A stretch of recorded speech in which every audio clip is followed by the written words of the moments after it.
चला, नमस्कार विद्यार्थी मित्रांनो, ACC अकॅडमी गोंदियामध्ये आपला स्वागत आहे. मी अजय सर. चला, आज आपण घेणार आहोत विभक्ती.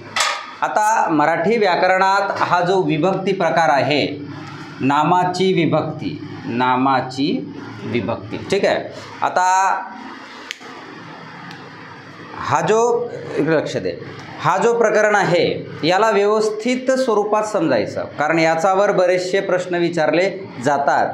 विभक्ती म्हणजे काय, विभक्ती किती प्रकारची आहे, कारकार्थ म्हणजे काय, कारकार्थ किती आहेत, कोणकोणते आहेत, सामान्य रूप म्हणजेच काय, विभक्ती प्रत्यय म्हणजे काय, आलं लक्षात, आणि कुठली विभक्तीचे प्रत्यय कोणते कोणते आहेत, विभक्ती कशा प्रकारे ओळखतात, आलं लक्षात, कारकार्थ कशा प्रकारे ओळखतात, उपपदार्थ म्हणजे काय, ही सगळी माहिती मिळेल तुम्हाला आजच्या व्हिडिओमध्ये. ठीक आहे. बघा, आता विभक्ती म्हणजे नाम किंवा सर्वनाम.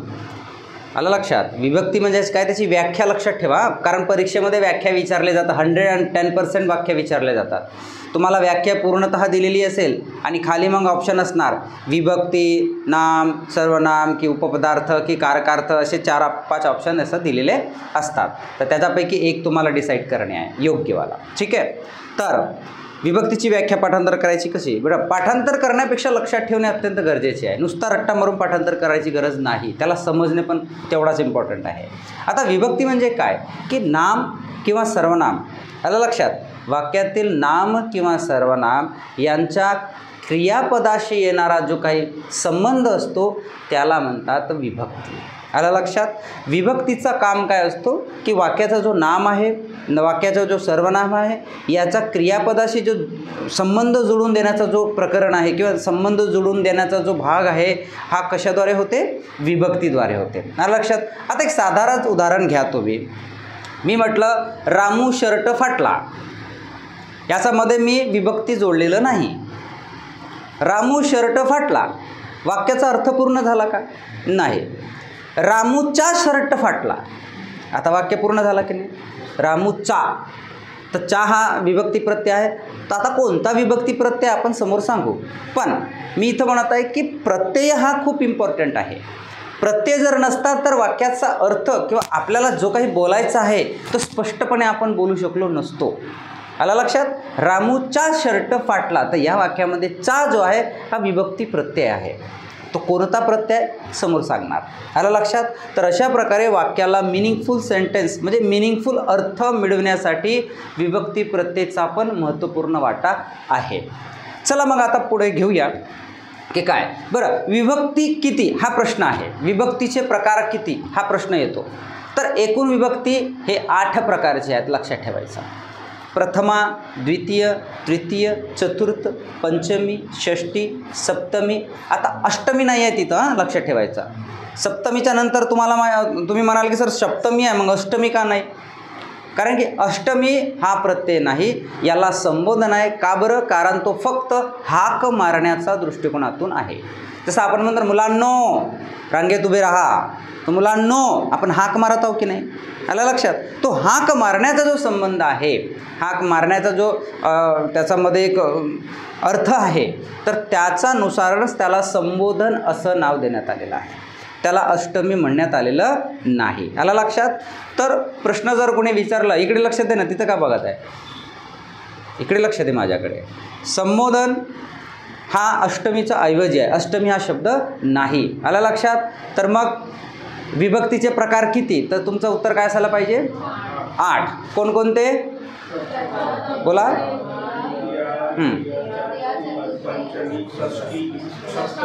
आणि संबोधन. आलं लक्षात.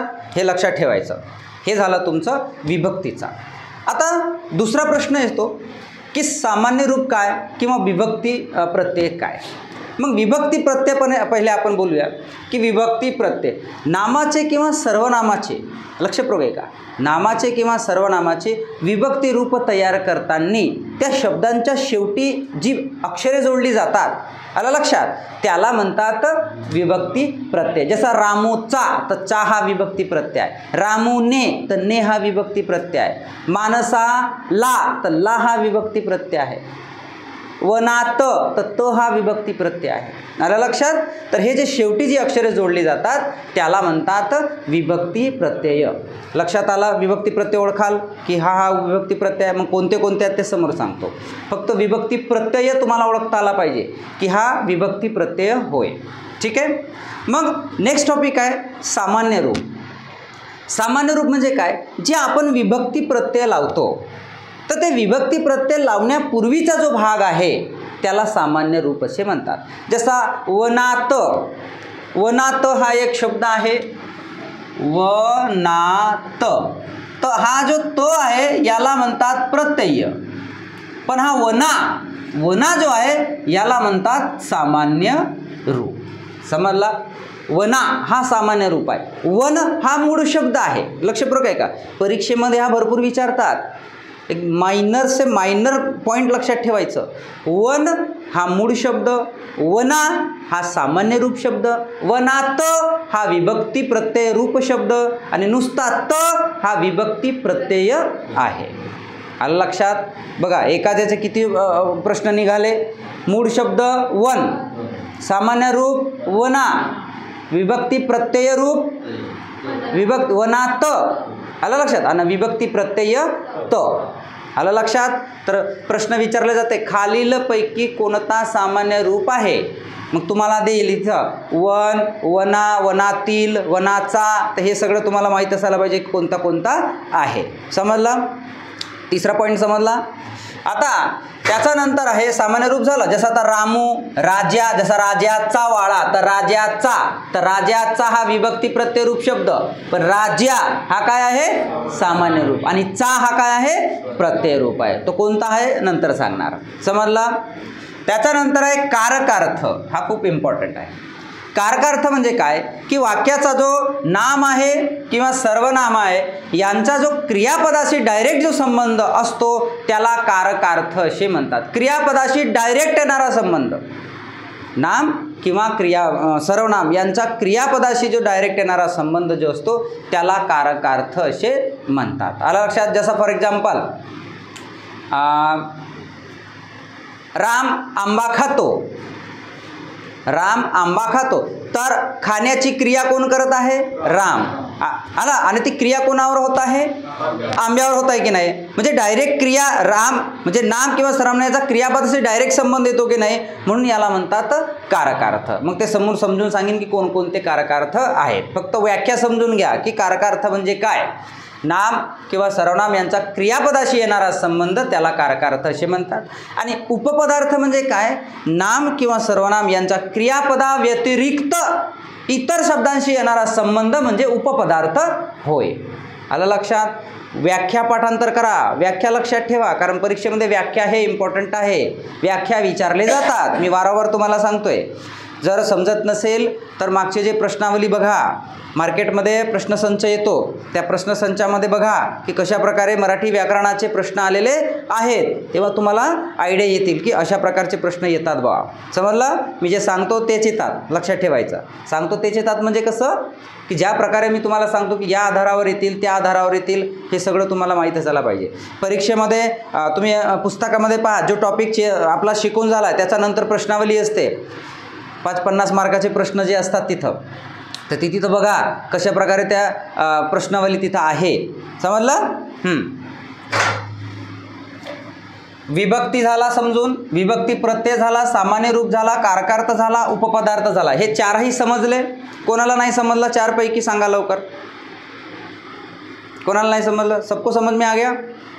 तुम्हाला समजलं? विभक्ती प्रत्यय रूप म्हणजे काय? हां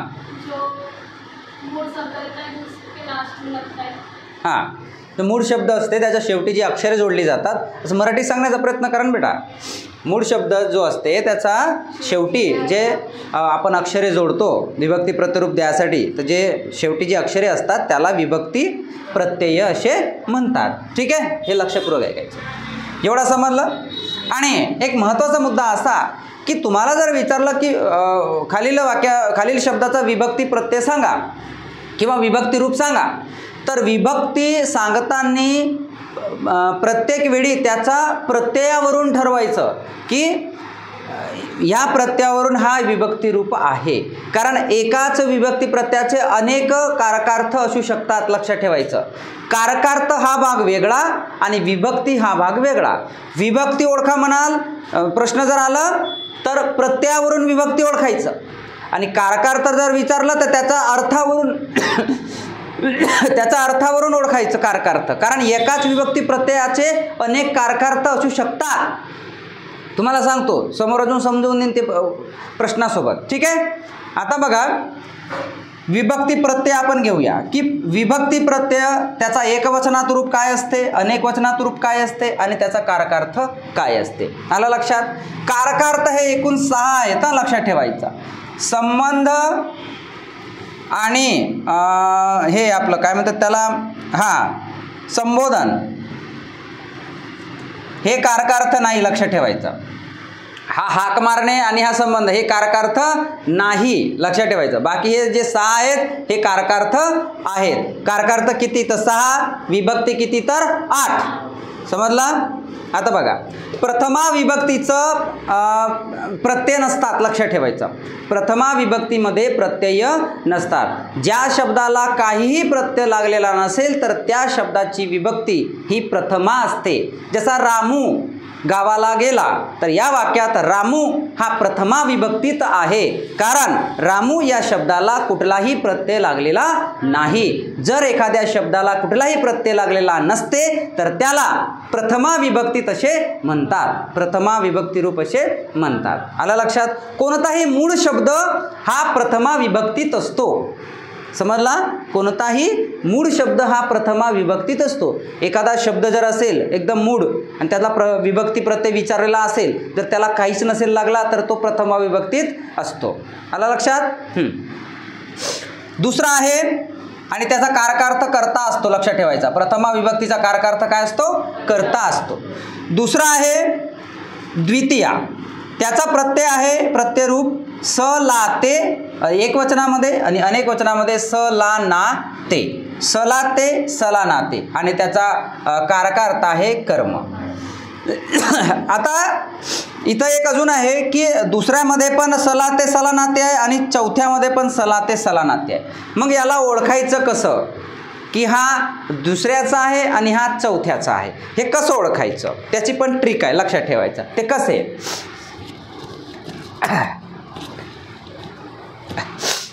ते असे, जर वाक्यात कर्त्याची क्रिया ही डायरेक्ट कर्मावर होत असेल, लक्षपूर्वक आहे का, कर्त्याची क्रिया ही डायरेक्ट कर्मावर होत असेल आणि कर्माला स ला नाते किंवा स लाते हे प्रत्यय जर लागलेले असतील तर त्याला द्वितीय विभक्ती असे म्हणतात.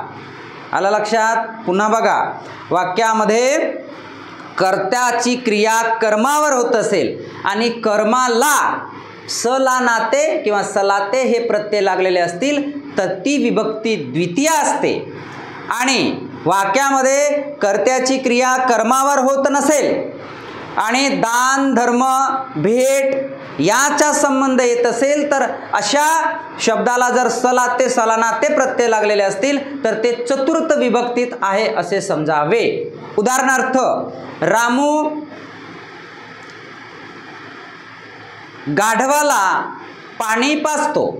रामू गाढवाला पाणी पाजतो. आलं लक्षात. तर याच्यामध्ये पाणी पाजणारा कोण, रामू. पाणी पाजण्याची क्रिया कोणावर होत आहे, गाढवाला. म्हणजे कर्त्याची डायरेक्ट क्रिया कर्मावर झालेली आहे. म्हणजे गाढवाला, गाढव हा मूळ शब्द, गाढवाला हा प्रत्ययरूप शब्द, ला लागलेला आहे. आलं लक्षात. आणि कर्त्याची डायरेक्ट कर्मावर क्रिया होत आहे म्हणून ला हा कोणता विभक्ती प्रत्यय आहे, द्वितीय आहे. आलं लक्षात. कोणता विभक्ती प्रत्यय, द्वितीय. का बरं, कारण कर्त्याची डायरेक्ट क्रिया कर्मावर होत आहे आणि कर्माला सलानाते सलाते हे प्रत्यय लागलेले आहेत. मग अशा वेळी तो जो आहे प्रत्यय तो द्वितीय समजावे. एवढा समजला. आता चतुर्थचं बघा, नदी सागराला भेटते. इथं पण ला लागलेला आहे नदी सागराला भेटते. म्हणजे एक नदी आहे, ती वाहत जाऊन जाऊन जाऊन जाऊन सागराला ती भेटत आहे. आणि सागराला ला प्रत्यय लागलेला आहे, तिथं गाढवाला ला प्रत्यय होता, इथं सागराला हा ला प्रत्यय आहे. पण इथं कर्त्याची क्रिया कर्मावर होत नाही. नदी सागराला भेटते. आलं लक्षात? तर भेटणारी कोण? नदी. भेटण्याची क्रिया पण नदीवर होत आहे, सागराला होत नाही. लक्षात ठेवायचं. इथं अकर्मक आहे, इथं कर्म नाही. आलं लक्षात? तर म्हणून भेटण्याची क्रिया होत आहे की नाही. मग मी काय म्हटलं होतं चतुर्थमध्ये, दान धर्म जे असते, भेट असते, तर अशा वेळी जे सलाते सलानाते प्रत्यय असतात ते चतुर्थ विभक्तीचे असतात. आलं लक्षात? पॉईंट समजला? द्वितीय आणि चतुर्थीचा समजला? पुन्हा एकदा बघा. कर्त्याची क्रिया कर्मावरत असेल, कर्माला सलानाते प्रत्यय लागलेले असतील तर ते द्वितीय विभक्तीत समजावे. दुसरं, सलानाते सलाते हे जे प्रत्यय जर दान धर्म अशा गोष्टीसाठी उपयोग होत असतील तर त्याला चतुर्थ विभक्तीत समजावे. एवढा समजला? त्याच्यानंतर आहे तिसरं. आपण चतुर्थ पण समजवून दिलं. आता हे दोन सेम आहेत म्हणून आपण डायरेक्ट समजवून दिलं. याचा विभक्ती आहे, कारकार्थ आहे संप्रदान. चतुर्थ विभक्तीचा जर विचारला तर संप्रदान. समजला? चतुर्थ विभक्तीचा कारकार्थ काय? उदाहरण काय? उत्तर काय? संप्रदान. समजलं? मग आहे तृतीय. तृतीयाची विभक्ती आहे नेशी निशीही. तृतीयाची विभक्ती रूप काय आहे? नेशी निशीही. हे पूर्ण तुम्हाला पाठांतर पाहिजे उद्याला. हे सगळं उद्याला पूर्ण पाठांतर पाहिजे. हां, लक्षात ठेवायचं. नेशी निशी हे कुठल्या विभक्ती आहे? तृतीय. मग तृतीय विभक्तीची विभक्ती रूप काय आहे? नेशी निशी. याचं कारकार्थ काय? करण. मग करण म्हणजेच काय? साधन. आलं लक्षात? उदाहरणार्थ, चंदाने चाकूने सफरचंद कापला.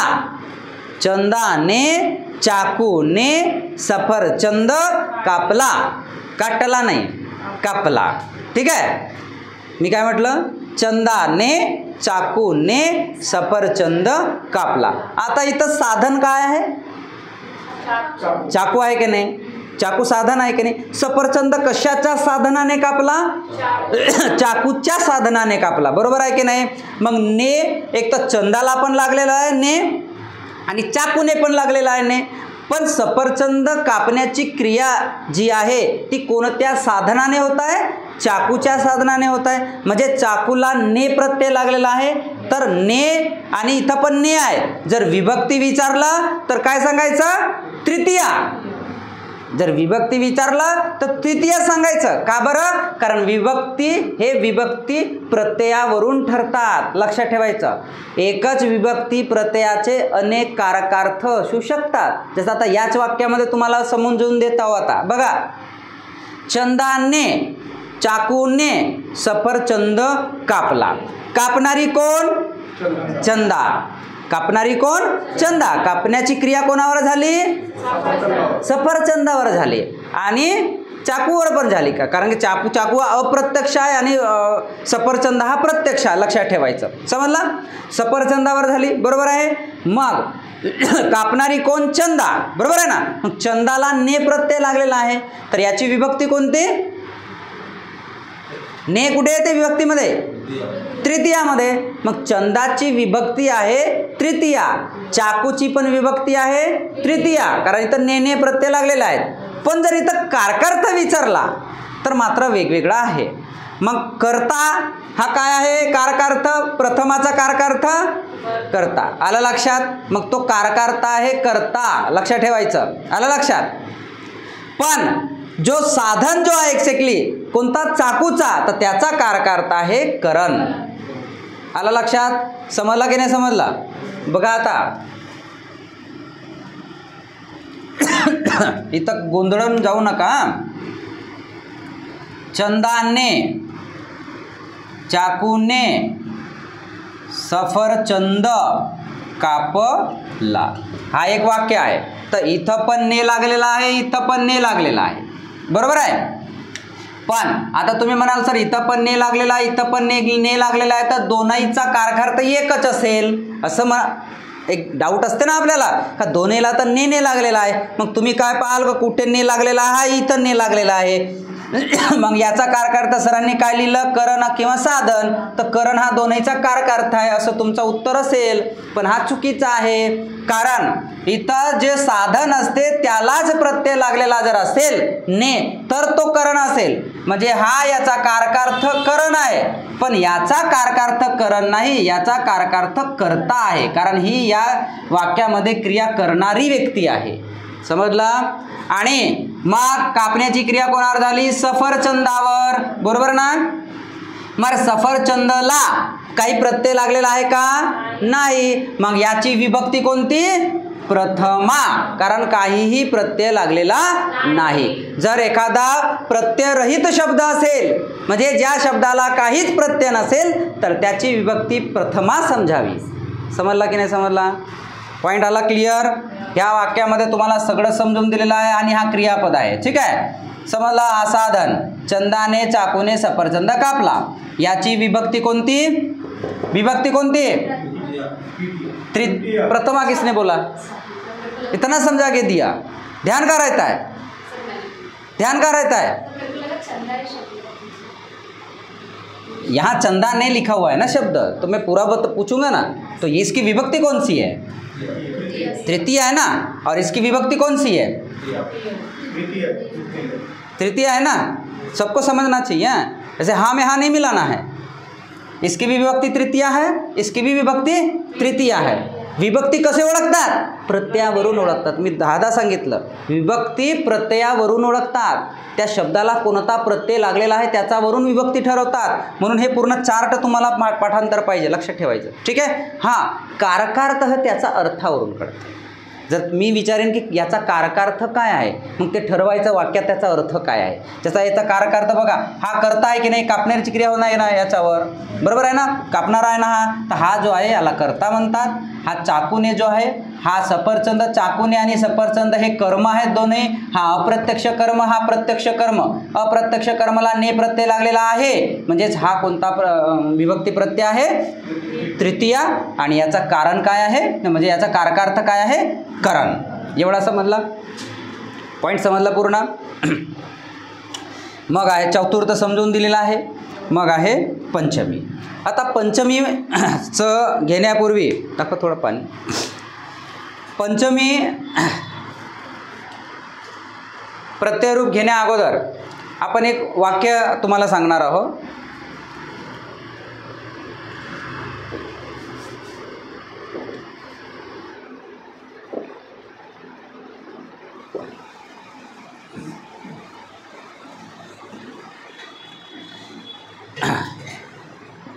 चंदा नागपूरहून गोंदियाला आले.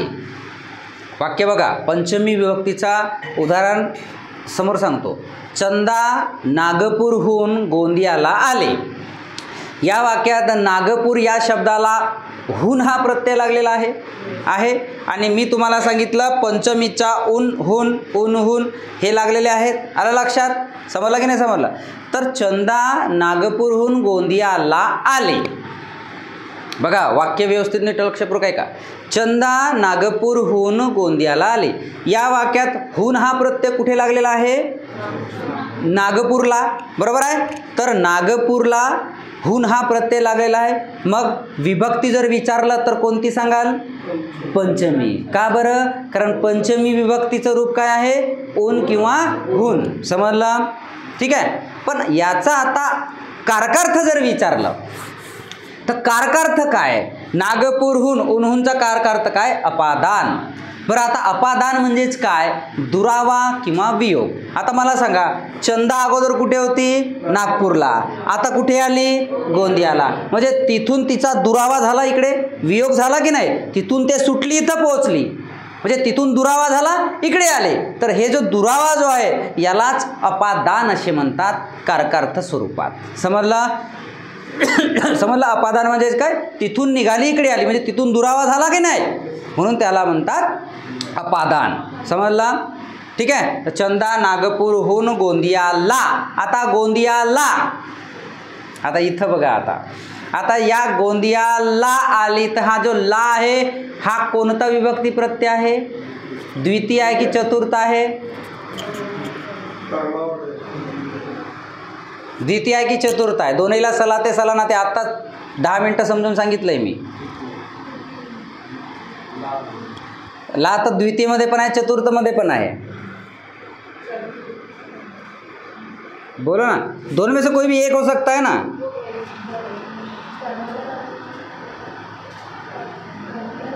इतना 10 मिनट समझा के दिया हूँ मैंने. इसमें ला कौन सी विभक्ति है? द्वितीय की चतुर्थी है? बोलो. सही है आपका? चतुर्थ. वो चंदा पहले कहाँ थी? नागपुर में थी. अभी कहाँ गई? गोंदिया आ गई. मतलब वहाँ से उसने यहाँ गोंदिया को भेट दे दी की नाही? उसने भेट दिली की नाही? मग आता सांगितलं जो दान धर्म भेटचा असा काही संबंध येत असेल तर त्याला काय म्हणतात? कोणती विभक्ती? चतुर्थ विभक्ती म्हणतात. आणि डायरेक्ट कर्त्याची क्रिया कर्मावर होत असेल आणि कर्माला सलानाते हे प्रत्यय लागलेले असतील तर ते द्वितीय विभक्ती असते. दान धर्मवाला सेंटेन्स असेल तर चतुर्थ विभक्ती असते. मग आताच तुम्ही म्हटलं की चंदा नागपूरहून गोंदियाला आली, तर नागपूरहून हा उन्हून प्रत्यय पंचमीचा आहे, त्याचा कारकार्थ काय? अपादान. आला लक्षात? आणि हा काय आहे? गोंदियाला प्रत्यय विभक्ती प्रत्यय कोणची? चतुर्थी आहे. आला लक्षात? आणि चतुर्थीचा कारकार्थ नसतो. आणि सॉरी, चतुर्थीचा नाही, षष्टीचा. चतुर्थीचा काय आहे? संप्रदान. आणि याचा जर कारकार्थ जर विचार हे आहे ना, चतुर्थीचा काय आहे? संप्रदान. तर गोंदियालाचा कारकार्थ काय आहे? संप्रदान. समजला आता? एवढा समजला? मग आहे पंचमी झाला, मग आहे षष्टी. तर षष्टीचे प्रत्यय सोपे आहेत. चाची चेच्या झाजी झेज्या. पहिल्या याच्या पुस्तकीत तुम्हाला चाची चेच्या दिसेल, आताच्या पुस्तकीत तुम्हाला झाजी झेज्या हा आला असेल. दाखवा नवीन पुस्तक त्याच्यामध्ये ॲड झाला आहे का बघू. पण झाजी झेज्या चाची चेच्या हा जो आहे हा षष्टी विभक्ती प्रत्यय आहे, लक्षात ठेवायचा. आता रामूचा शर्ट फाटला या वाक्यात रामूचा इथं चा प्रत्यय लागलेला आहे की नाही? मग चा प्रत्यय लागलेला आहे तर मग हा कोणता विभक्ती आहे? सांगा लवकर. षष्टी. 102 बघूया.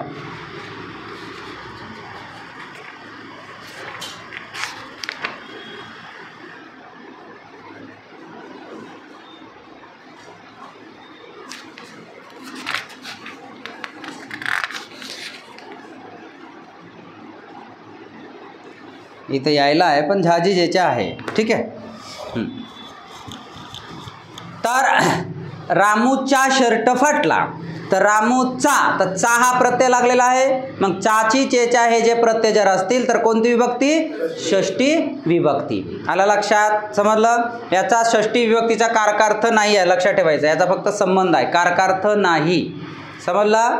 जिथं चाची चेच्या झाजी जसा माझ्या घराचे नाव निर्मला सदन आहे, तर माझ्या झ्याला की नाही? मग कोणती विभक्ती? षष्टी विभक्ती. निर्मला सदन कोणती विभक्ती? कोणती विभक्ती? तो तर नाव आहे सर. निर्मला हा नाव आहे, मूळ शब्द आहे ना निर्मला. निर्म हा काही शब्द थोडी आहे. प्रथमा, जिसमें कुछ भी नहीं लगा होता है उसको प्रथमा बोलते. यहाँ ला, निर्मला हा शब्द आहे, नाव आहे. तिथं ला हा प्रत्यय नाही आहे. जसा निर्मलाला आंबा आवडते, निर्मलाला आंबा आवडते, तर निर्मलाला, तर हा जो ला आहे हा प्रत्यय आहे. आलं लक्षात? हां, अशा प्रकारे. मग आहे सप्तमी. सप्तमीचा विभक्ती प्रत्यय काय? तय्या तय्या. जसं तो गाणं होतं ना दय्या दय्यावाला, तसा तय्या तय्या तय्या रे असं लक्षात ठेवायचं. सप्तमीचा प्रत्यय तय्या तय्या तय्या रे. आलं लक्षात? तर आता तय्या तय्या म्हणजे काय? जसा चंद्रशेखर वनात आहे, चंद्रशेखर बँकेत आहे, तसंच शेवटी त लागलेला आहे की नाही? त लागलेला आहे ना. तर जो हा तो आहे हा कोणता प्रत्यय आहे? सप्तमी. आलं लक्षात?